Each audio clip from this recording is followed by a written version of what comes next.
How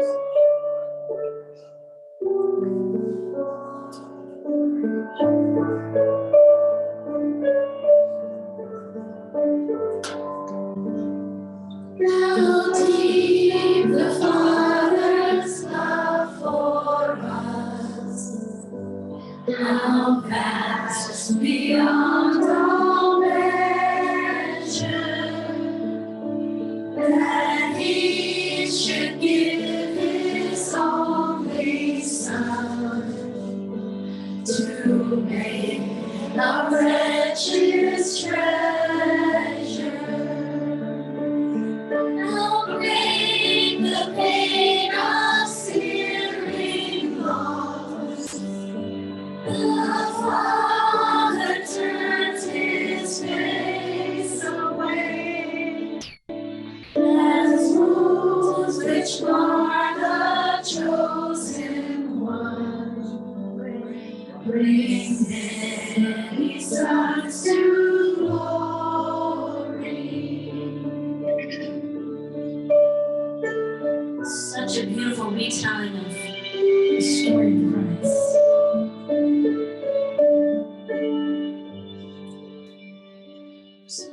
Why should we gain from His reward? I love that verse. I cannot give an answer, but this I know with all my heart. His wounds have paid mine and your ransom. Amen. It's a beautiful thing. There's not another God out there that does that. I don't care who claims what. He is the one true living God and the only one that died on the cross for you. It's a beautiful story. It cannot be told enough. Because I don't know about you guys, but I'm not perfect. I haven't met a perfect person yet. I won't be perfect on this side of Him. And I'm grateful. I'm grateful for a Savior that died for me, that loves me more than any words could say, that He sacrificed for me. And He's the head of my life, my marriage, and my family. And I know without Him, I would be in sinking sand. Yes. Heavenly Father, we just thank You for this time and this hour. Know that these tears are tears of joy and gratitude for all that You do for us. I'm so grateful for Chris Ellen's Bible study. I know that I would not be able to stand here today and speak of Your goodness if it was not for these beautiful women that have poured into my heart and my life over all these years. I pray that every woman here is encouraged and that you hear what you need to hear to have change in your life, in your family, and most of all, in your heart. In Jesus' name we pray. Amen. Amen. And with that, we welcome up our fearless leader, the wonderful, fabulous, jubilant. I think that's a new word. Miss Jennifer. Give her a hand.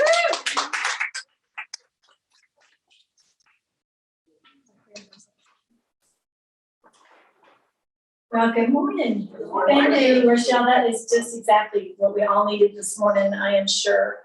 You know, the story never does get old, and there is only one God and one story that we tell. And it's the core of all we do here. And just thank you for that. And I met several people in the back getting Kleenexes this morning. Yeah. I don't know, this intimate setting is really awesome. You know, you can feel each other's emotion. I got some sweet hugs. They're crying on Zoom. They're crying on Zoom. Yeah. So this little space is really special when I think about this. Yeah. So anyway, I think that this concludes 63 years, at the end of today, 63 years of Christown Women's Bible Study. And yes, we felt God's presence this year, as we do every year, but there was so many extenuating circumstances with COVID. We are down in numbers. People are not coming back in person like we thought they would. Although we have a wonderful group here this morning, but we still would love more ladies to come and join us. That fellowship, that accountability from being together, being able to encourage each other is just huge. Jody came over and gave me a hug, and I thought, you know,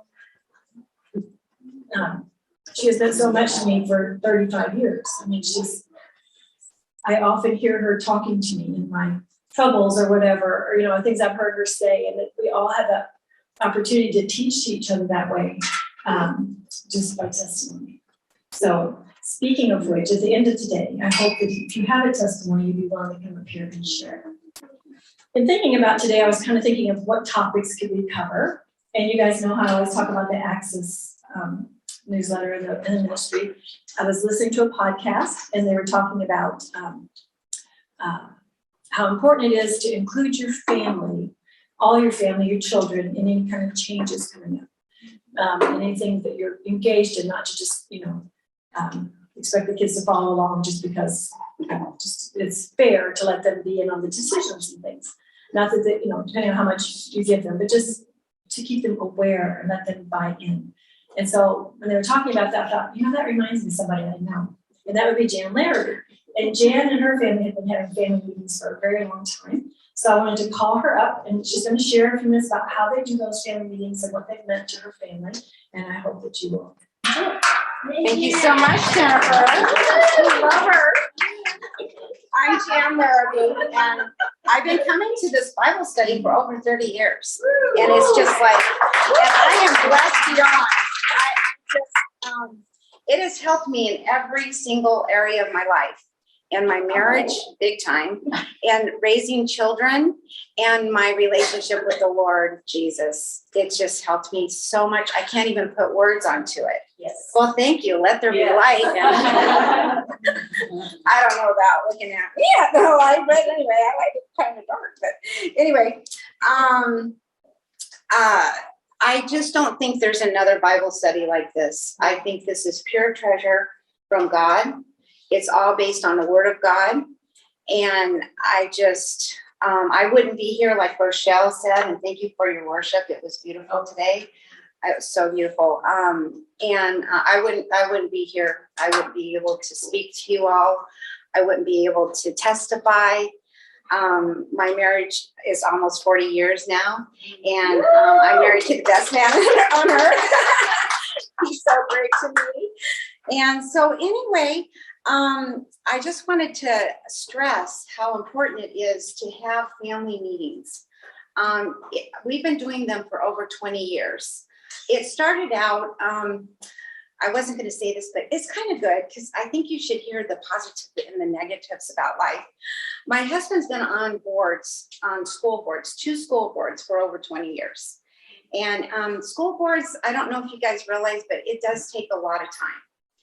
And I was getting a little upset about it. I mean, he had always asked me, of course, but what are you going to tell your husband? No, you can't do that.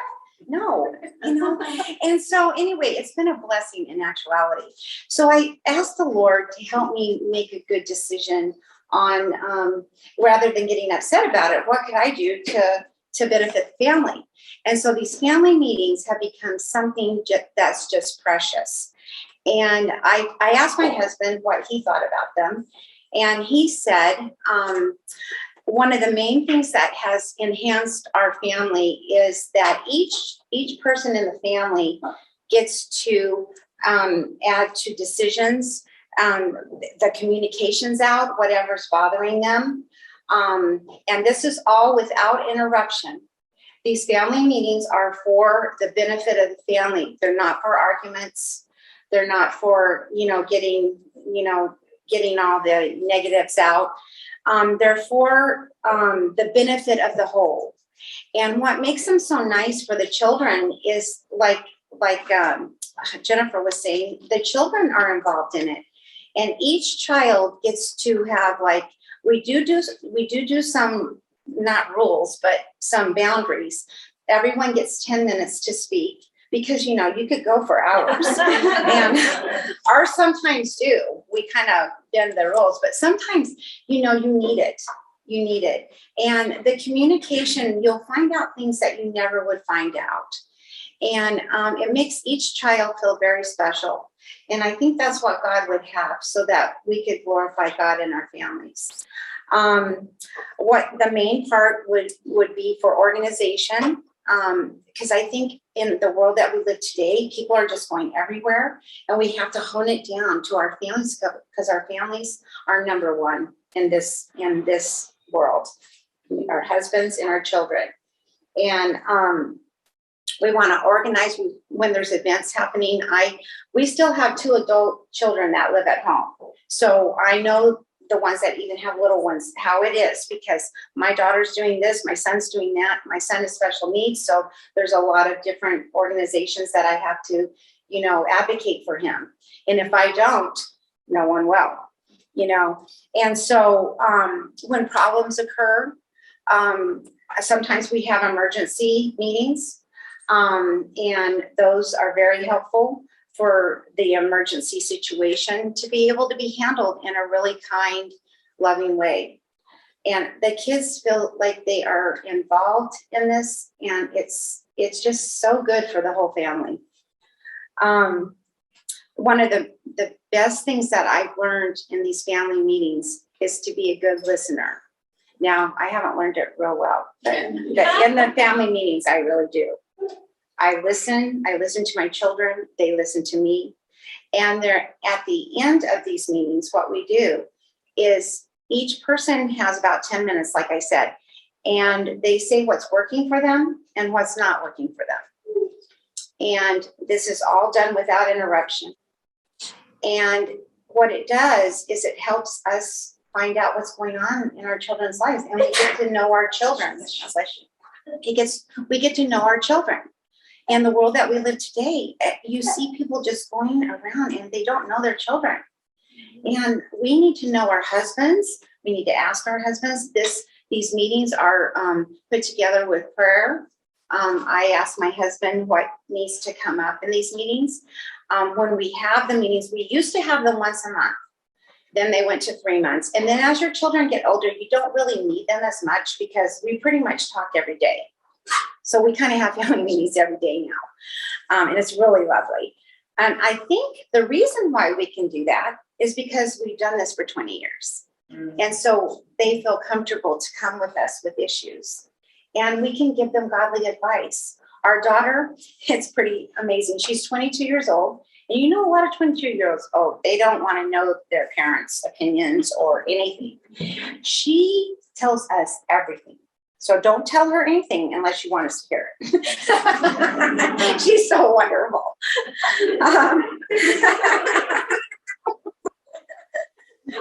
And my husband was saying, this is the way we can fill each other's tanks. And I thought, wow, I forgot about that. But it's so true. And so we've been doing this for 20 years and it's really worked for us. It's been a benefit for our family. I feel like my husband and I's marriage has enhanced because we have a good relationship with our children. And I just hope that you guys can all do that and see the benefit that it can happen in your family. Questions, Jim? Anybody have questions? Anyone have questions? Put me on the spot. No, no, really. Well, you mentioned boundaries. What are those things?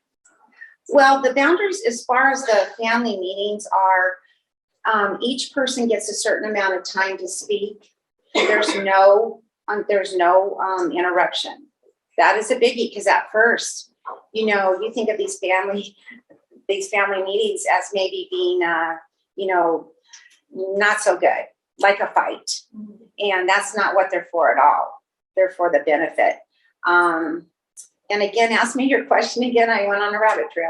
That's it. Just what boundaries? Oh, so time limit as a whole, we usually take an hour. Like I said, sometimes that can be more or less. It's the Holy Spirit filled, and no arguing. Those are really biggies. No interruption, no arguing. This is specifically to get out communication of all members of the family. And it makes all members of the family feel important. And that's what God would have us feel. We want to raise our children to be able to be adults that can make decisions, that can make godly decisions and know that mom and dad have issues sometimes. And these aren't like to fight in front of them, no way. But sometimes there's like a little bit of, I don't think the same way as you, but that we can still get along. and the unit is a benefit. And I believe that it's for God's glory when we do this. So do you all, you're all involved, so if somebody said, you always do this, or you should, or you ought, that kind of thing, do you nip that in the bud and kind of turn it around? Oh yeah, the always and you never, and oh yeah. At first it might start out that way, but my husband's very good at, we got to stay on track here, and this is for benefit. This is for God's glory. And it's for the benefit of the family as a whole. And so the trying to cause a fight and arguing, and I was talking to someone, another family, about this, and I could tell that the family wasn't going to do well with it because they were already arguing with each other. And no, because that's not a benefit. Doesn't it say getting angry is not a benefit, and not once. This is interesting. Now, we have had some interruptions here and there, and I might have been one of those. And my husband will, nope, he'll just, this is the way it is. We need Michael Ryan to speak. We need Janelle to speak, or I don't remember an argument. In 20 years, I don't remember us arguing. It's just flowed. And I believe it's flowed because it was the right motive. It kind of went on the negative of my husband being gone, but then he began to really like these meetings. He really liked it because when you redeem your time for the glory of God, then it all runs smoothly, and then when things are hard, you've already learned how to resolve conflict together without arguing, with loving. God says that we're to love each other, and who's our neighbor? Our husbands and children first, they're the first. And I think what it does is when people see us, and some friends have even watched us with these meetings, it's kind of interesting, and they really get into it, wow, but I think it helps in a whole. It helps the family, and it shows God's glory to the world that we live in. Yes, Linda. What prompts a meeting, or are they scheduled? We schedule the meetings. Like I said, sometimes there's emergency meetings, but they're very scheduled. I write a date and I write an agenda, what each person we need to have time with and what's happening at that time to get things done in a proper way. And it works out really great. The emergency is the only one, but we don't have too many emergencies. I bet you we've had in 20 years 3 that I can remember. And it's such a wonderful thing because it just helps with communication and showing that you love another person. And the last part of each meeting, we compliment each other. We say what's working for everyone. I love the way, Michael Ryan, you're doing in your therapy. I've noticed that you're talking more, and hubby, thanks for, right now he's working on my car. My battery went dead. And so he's, thank you for getting a battery in my car, or thank you for just being home more. I just noticed that you've been home more and I just really love it, And so Dee Dee. I think we have a question from the Zoom community. Yes. They asked, does your husband lead the meeting? Does he lead the whole meeting? And if a conflict arises, who resolves that? It's all my husband. I get the meeting ready. I get it on paper and I ask him what dates are good. But he is the leader of the meeting. We started out with prayer. And then he is the one that leads if things start going off keel. He leads. And then he prays at the end. So, yeah, it's wonderful. And that, I think your husband leading, that's the way he's made. And he loves it. He loves the leading of these meetings because this is going to be beneficial for our family. When he leads the meetings at the school, he's really good at it too. But, that's different but I think he learned how to do it well from the school board. Yes. So we have some questions, but can you give some examples of topics that you have at the meeting? Topics. Like what constitutes something you bring up at a meeting and what do you just deal with during regular days? That is a good question, Jess. I'm trying to think. Like you, what would you say? Like when it was your turn? Oh, when it's my turn. Yes. I say things like events that are happening. Like I'm gonna have a yard sale. So we need to get all these items together and this is going to be at this day. So, you know, I need you to take Michael Ryan to school Friday and Saturday because I never have it on Sunday. And let's get things together. But as far as conflicts, okay, this is a good one because it's of me. And this is real and raw. At the beginning, one of the reasons why we were having these meetings also is because I would get very angry. Because when there's disorganization, anger happens. Because you're just like, as a mom, you want things to happen right, and you want them now, and I would get angry, and it would not be good. It would not be good. And I would go in my room crying because I had been so angry and yelled at everyone in the family. And my husband would say, well, you're just in a really good mood, aren't you? And so actually, I can tell you in 20 years, I do not remember doing that.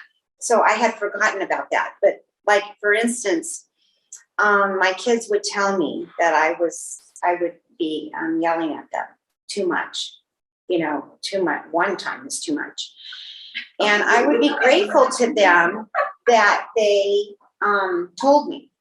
And they would tell me in the meetings. Mm-hmm. And so the next time the meeting would happen, I would review the topics. And then we could say, Mom, you're doing a lot better. You know, and I know it is very humbling. Because when you're having your children talk to and your husband, and there is things that are working and things that aren't, it's very humbling to hear that. But you know what? We need to hear it. Yes. You know, if things aren't working for them, they're not going to grow with anger from mom. It's just not. And I've noticed my heart rate is way less. You know, I'm just calmer. And I feel like my relationship with the Lord is better because I feel like the family unit is working, and I'm so blessed. All my children are Christian, and I've just been blessed. And my husband and I have grown closer together, and this is one of the reasons. Yes, Joni. I wanted to tell you that, you know, it's funny that you're saying that because we had a big family, 8 kids. Yes. My father would Joni and 8 kids. kids. Reading, so we would go. We'd all sit down with a little Bible story. And then we would discuss the problems like this. She's not doing the dishes when she says, but this is her turn. We get those things out of the way. And my father would always keep it calm, and we'd end up friends. And then he would let us pick our work. So we picked it. So whatever we got, we could trade, but you had to do work. But at the end, he would always have us say the Lord's Prayer, or we read it or say it, but we learned it. Wow. But it kept a lot of problems. Right. And we just did it the other day in my family. And there was like heated at the beginning. And then at the end, I was like, peace. It's so nice because you can talk to them. You can't raise your voice. You can't be rude. Right. It works. It works. 50 years ago, it works now. So it works now. Sure. Yes. Great. Thank you, guys. Thank you. God bless you guys. That was excellent. I think another great application would just be calendars. It's just my husband and I, we still have to have calendar meetings because if we don't, well, I didn't know you were doing that. Well, you know, I told you, but you know, so just sit down with your calendar, you know, and trade dates. That's huge. But I imagine there's gonna be lots of family meetings this week. That's awesome. Thanks, Jim. That was really sweet. But great questions too.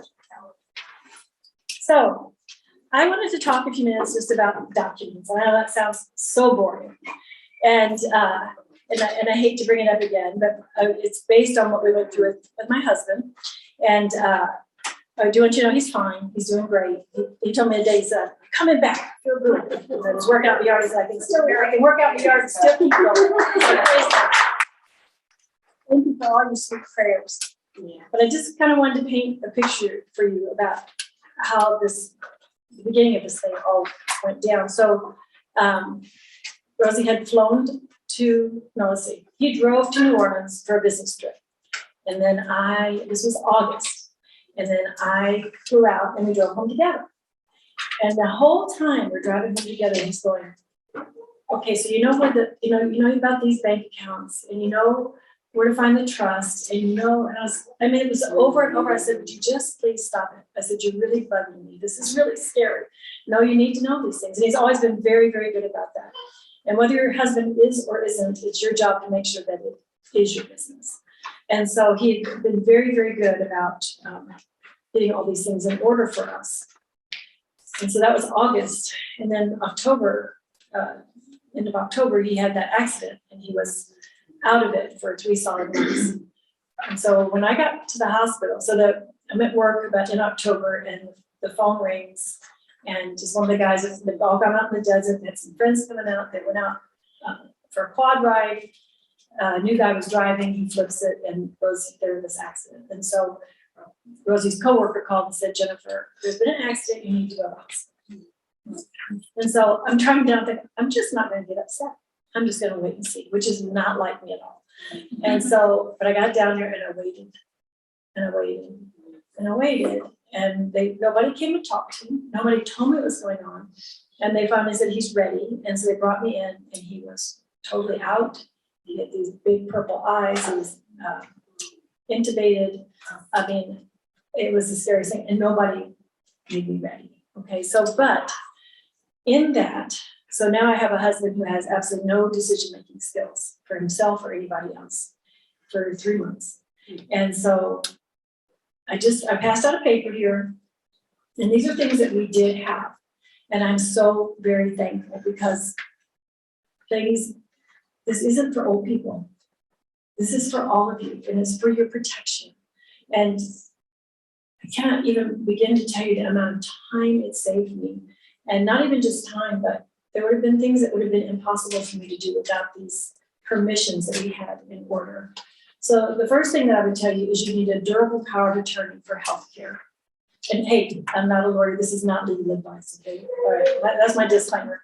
But I want to get it out there so you're thinking about it. And if you'll turn that paper over, there's some links there. Okay, I always go through those links real quick. So A Place for Mom, you guys have all heard Joan London talk about A Place for Mom. There's some excellent articles on there that break all these things down in a really easy way to understand. There's another link there to 10 legal documents everyone needs, and that's kind of what this is based on. There is a wonderful website called Aging with Dignity, and I believe it's Christian based on the cover page, and it has a link to what's called 5 Wishes, which we'll talk about. And then there's a book, Because It Matters, A Guide to Getting Your Life in Order Before You Die. Isn't that a great title? Compelling, right? But I just I cannot stress it enough. So this durable power of attorney, that is not just a power of attorney. This is for healthcare. So I was responsible for everything that happened to Rosie from October all the way through January.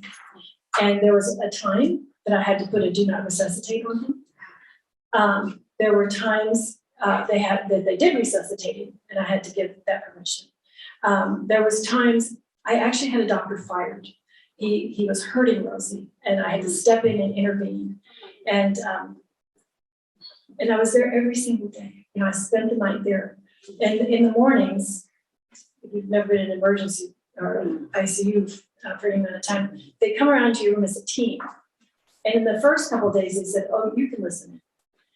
But by about a week, they wanted me there because I was able to see things maybe they had missed, or they were even asking questions, which is kind of scary. But so I was a very important part of that treatment. And then so they would ask me, and then I had to make decisions. And when it came time to, he was intubated so long, then they had to trach him. You know, I had to sign off on that. There were so many papers I had to sign. Can you do,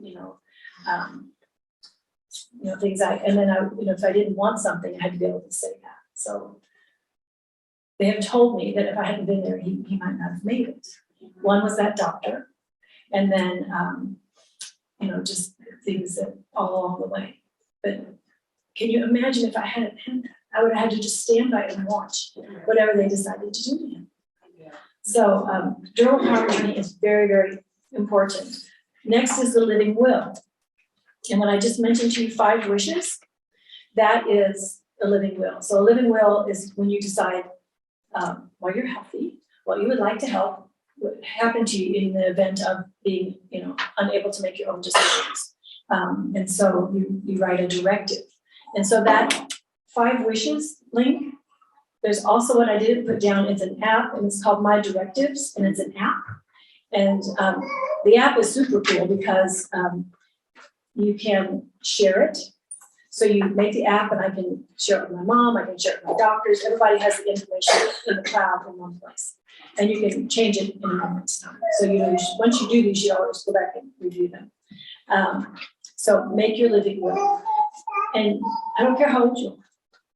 And then if you have elderly parents, help them, right? I have a lady who keeps my horses, and she is 81.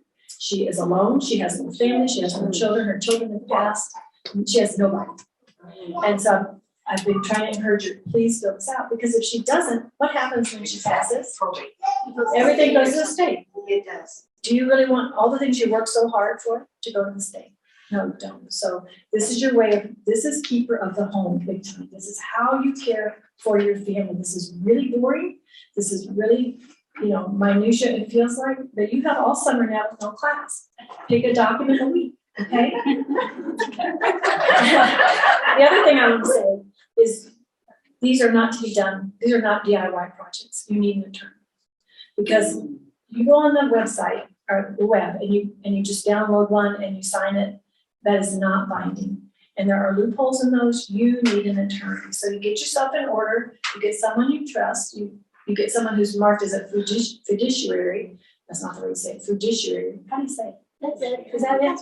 And they are bound by law to do things in your best interest. So you need someone, it is worth the money. It is worth the money.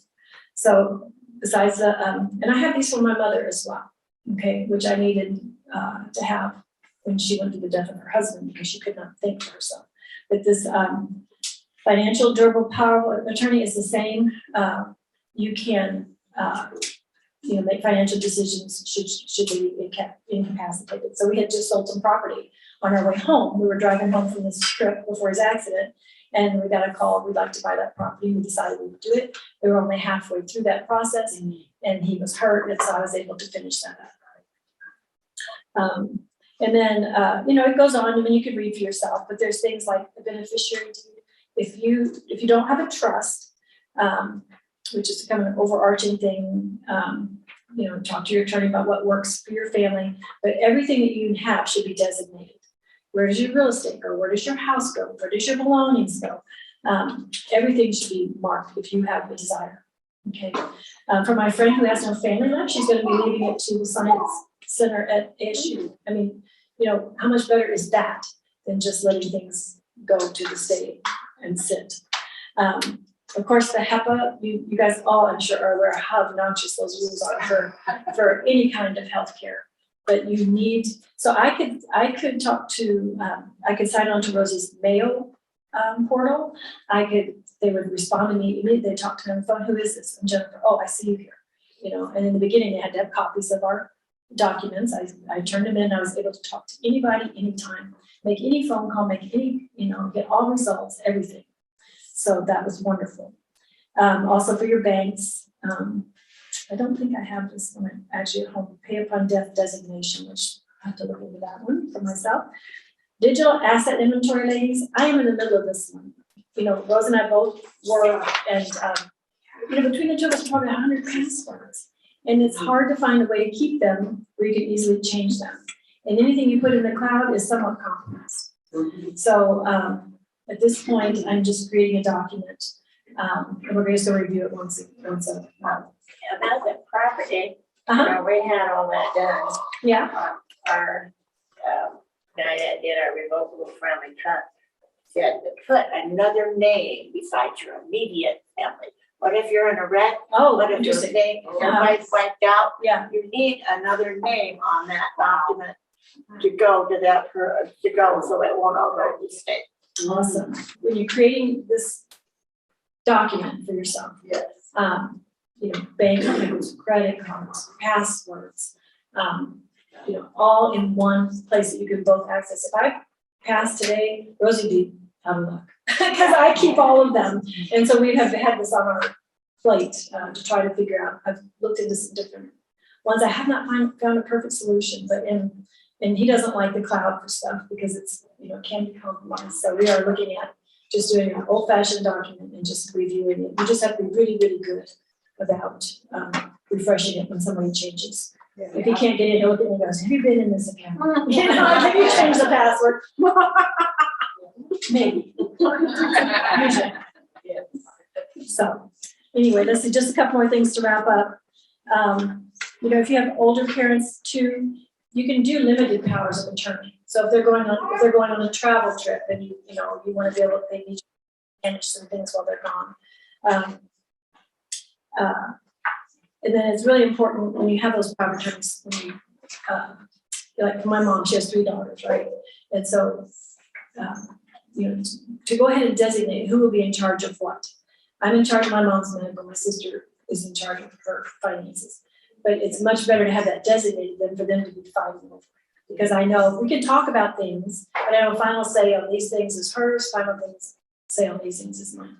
It just takes out a lot of conflict and a lot of confusion. So anyway, that's just my little speech for today. I don't want to belabor it because I'm not a legal guy, but I do want y'all to know how important it is and to make that part of your keeper at home responsibility. Come on up. She's going to wow us with something much more fun. She's always the fun. How does that? And do you like Dee Dee's apron choice? Isn't it cute? Yeah. I love it. I got this. I got first choice. Yeah. So That's adorable. isn't that fun? Okay, so today we're gonna build a charcuterie board. So charcuterie is just a fancy French name for arranging cured meats. And there will be some meat on this, but it doesn't have to be. So I'm just, let me get a little organized. So for your board, I picked this, pretty nifty. This is from Costco. But I literally have a long board that I use at home. It can be a plate. It can be pizza. What do they call that? Skin? A pizza skin? Paddle.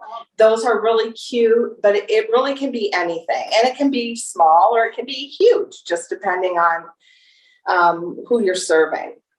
It can be as simple as one of those plastic divided round dishes from the dollar store that you put different fruits and veggies in for your kids. So it can be whatever you want it to be. But I'm going to start by, I'm just going to line this. You don't have to, but it makes cleanup a little bit easier. So this is just some like craft paper, or you could use parchment or nothing, whatever you want. So I'm going to start with the cheese. So I'm going to do 3 kinds of cheese. This is a cheddar, like a Tillamook cheddar. This is just simply cream cheese with veggie cream cheese. So I'm going to put that in. It got a little, it was fluffier. So any kind of cream cheese or soft cheese. And then I'm going to put some goat cheese out. Who likes goat cheese? It's like a love-hate relationship with goat cheese. So I'm going to put some of that out, and I'm going to cut that open because you guys get to eat this after. All right. And then I So I have, usually I put salami or pepperoni. You can buy, at Costco, you can buy them in paper and slice them. But I like this Italian dry salami from Costco. And I'm just gonna put some of this out. I also have I have a cracker bag, a cold bag, and a tool bag. So I'll show you that. So this is how it is so far. Okay.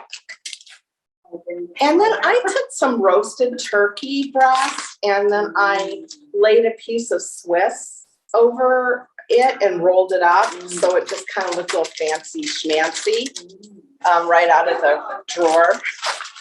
So in preparing for this, Yes.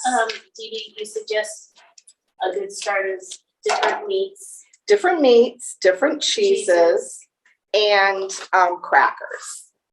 And honestly, and fruits are great, veggies are great.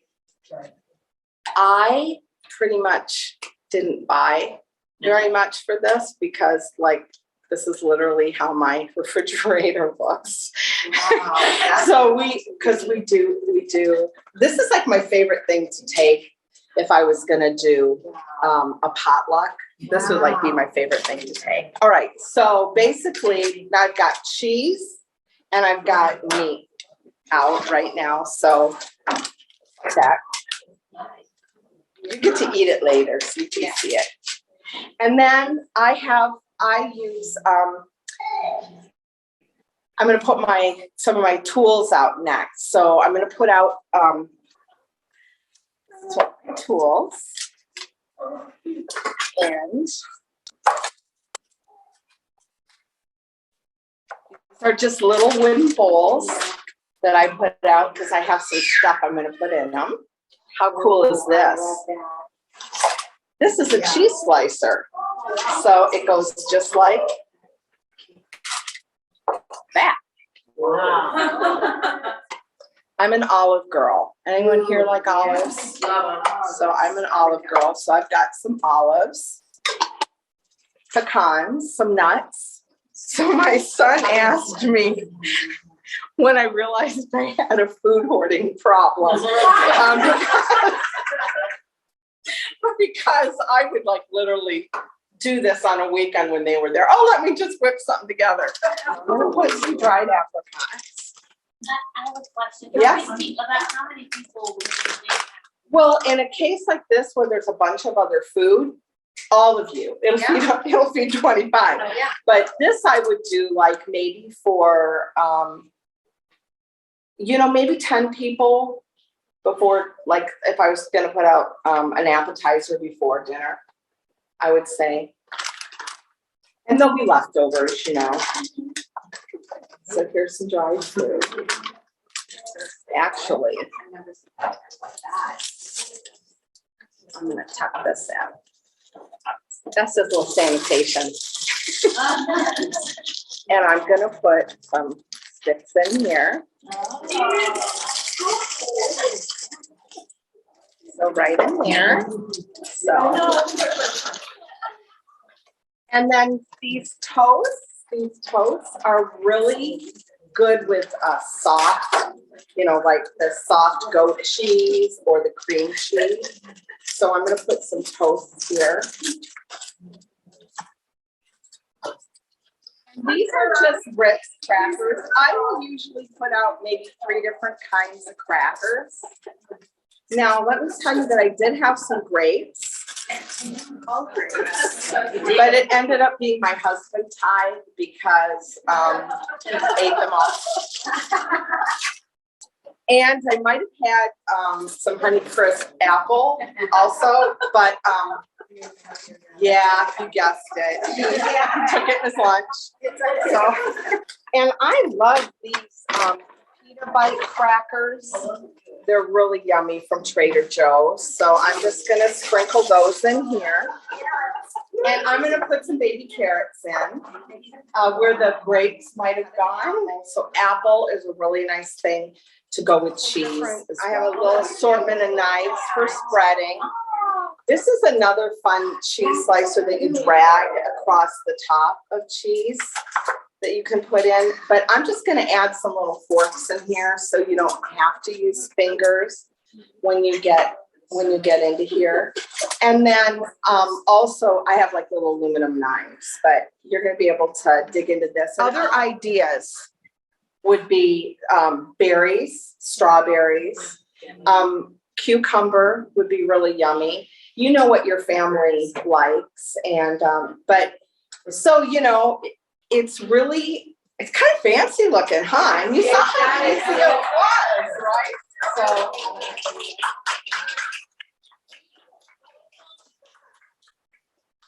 and I think it would be fun. We actually talked about doing this around Christmas. Yeah. And it's really fun because you can do a lot of themes where, they're in the shape of a Christmas tree or a turkey or, but I think this is just a nice basic summer charcuterie. So the next time someone says, oh yeah, we're having a charcuterie, you'll know what they're talking about. All right, thank you. Really quickly, the apron that I have on is what started my apron collection. And my dear mom gave this to me years and years ago. Valued this apron, I guess you could say. I think about my sweet grandma, and she was always in the kitchen with an apron on. And that's what just started it. And I thought how fun that would be to have an apron collection. I think at one point my husband probably thought I was lost a screw in my head because he said you're coming home with another apron. But almost all of these that you see that you purchased, of course not this one, but have come from thrift stores. I mean, I have not paid a lot of money for them. So if this is something that you really is dear to your heart, if you want, you can search for them and see them. I'm sure like many of us, you go to different venues and you see them and they can be really pricey. But if you look, they can be found and be very thrifty and not cost a lot of money. But it's just something, I hope you all enjoy your aprons when you wear them. I hope they bless you. And they're just fun. I have a very old kitchen that I bake in. My oven was original Frigidaire 56 oven that I bake in. So when I bake and I put an apron on, there's just something it makes you go back. And like I was telling Jennifer, it's like June Cleaver, I don't have my pearls out to bake, but I feel like that. I feel like that with the apron on, and it's just something really fun. I do keep a lot of ladies have asked, well, I always put them away and I don't think about putting an apron on. I have a little hook. I have a hook, like a 3 hook, and it's around the corner in my kitchen. But I just maybe put like about 4 or 5 aprons on that hook, and then they're easy to grab at, and it's just something kind of fun. So that's pretty much it. I don't know. I had a question. Where in the thrift shop do you find the aprons? That's a good question. Well, in different thrift stores, I've noticed that there's different locations. Sometimes they're by the tablecloths. I've seen them over by the tablecloths, sometimes by sheets. But mainly the thrift stores I've gone to, they're by the tablecloths and whatnot. So yeah, they're hung up. And what catches my eye when I'm at the thrift store is that the tags will be hanging, the ties will be hanging down. It's like, oh, could that be an apron? And then I go to, oh, this one's really cute. But yeah, they're just cool. The rick rack on these aprons brings back memories of my grandma too, because that was really very nostalgic, right? The rick rack, because that's what ladies sewed and everything had rick rack on it. So that is really precious to me too. My grandma was a very dear to my heart. And so I'm so honored to wear her aprons and to have other aprons to wear. How many did you leave at home? I left, I probably have about 20 left. So Well, I have some Christmas ones. I was looking at them and I have some Christmas ones. My daughter just gave me one at Christmas and it's a vintage one and it is so cute. The ones that people have given to me that are, I'm not giving those away. I just can't part with them. And my dear sister gave me a plastic apron I don't know what she was thinking, but it's really cool. It is plastic, has flowers on it. I don't know about you ladies, but when I bake, I can be a hot mess, and it's like, I can't wear plastic anymore, but that was really cool. But yeah, so They might be flaring the garden. yeah, well, yeah, there you go. So I have narrowed it down. Thank you for letting me, first of all, I just want to say thank you for letting me bring them all in and share them with you, but I did narrow it down, and maybe I'll have others, but I'm looking at them going, oh, I can't bear to part with the ones that have embroidery on it, also remind me of my grandma. So there's some that are just so precious. So anyway, I hope it all blesses you, and thank you very much.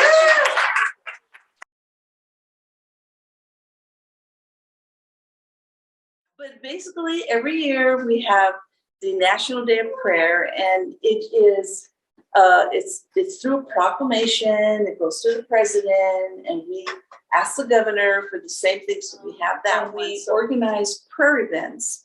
Churches will say, "Oh, I'm going to have one here," and they just let us know. And we go online to the nationaldayofprayer.org, and if you click on events, and I'll send that link, you'll be able to see if there's a event near you. But if you don't see one near you, that's okay, because we have some prayer agendas, the way we pray. We pray for the 7 centers of influence, like the government, law enforcement, churches, families, and it goes on. And there's also a link I'll be sending of the presidential prayer team, and that gives it pretty much like a current prayer requests. It's just not you praying, and we'll pray on that day, but there's going to be people all over the nation praying on that day. So we'll be in agreement, lifting up those things that are on that sheet and whatever else more, and other nations of the world pray for America. So anyway, that's my spiel. Thank you. Town has just blessed me and my family so much, and I make it a point to come just because this really helps me with my marriage and my family, and just getting sound advice from Rita.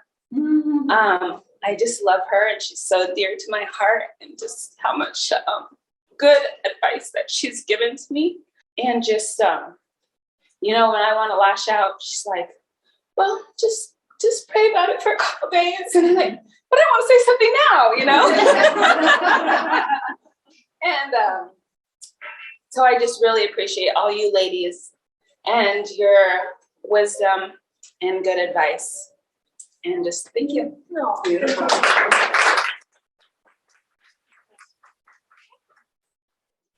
I have been coming to Christown since my kiddos were really little and homeschooling.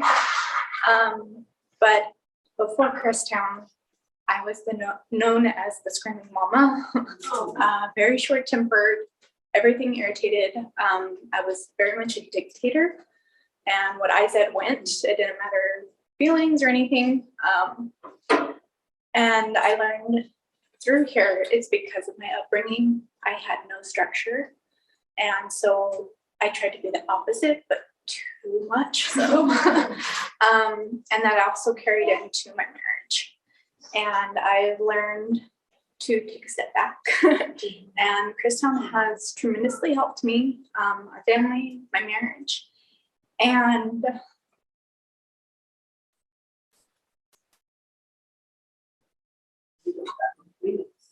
I am this is actually going to be my last attending with Christown. I am moving out of state with my family, and we are actually getting the opportunity to become completely debt-free. And I'm learning to follow my husband's lead. I don't want to be apart from you guys. So I've actually asked Jennifer if I can open Titus 2 in New Mexico.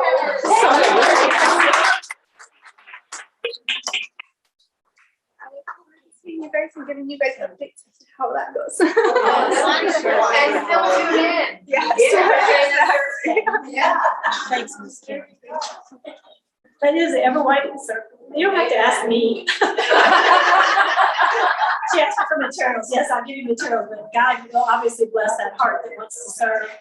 You guys who were here last week got to see Pam, and she was all the way from Nashville, and she has started Titus 2 in her community. It's saying, you know, she called and asked for materials and just been able to support her, and that's been so amazing. But that is the intent of Christown, is that ever widening circle.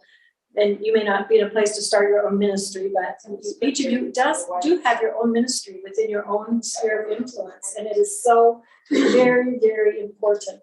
I get the opportunity to speak a week from Saturday to a Baptist church in Scottsdale, and they know they don't have a women's ministry, so she asked me to come and talk about, you know, kind of the Titus 2 process, and I just can't imagine being an older woman and not sharing that. I mean, it's not about retirement, ladies. We don't ever get to retire. We're always to have relationships. We're always to love on the younger women, and we're always to pass on what God has given us to share. So thank you for all being so willing. Anybody else? And you will be missing Miss Kim, but we are anxious to watch what comes next. That's so exciting. I'll look for you on video. Anyone else? Well, most of you know that I used to come with my mom to this Bible study, and she went to be with the Lord August of 2021. So I don't have my mom anymore, but I'm so glad for her because she got to go to heaven, but she just loved this ministry. My father died when he was 57 years old, so my mom had more of her life without my dad than when she was with my dad.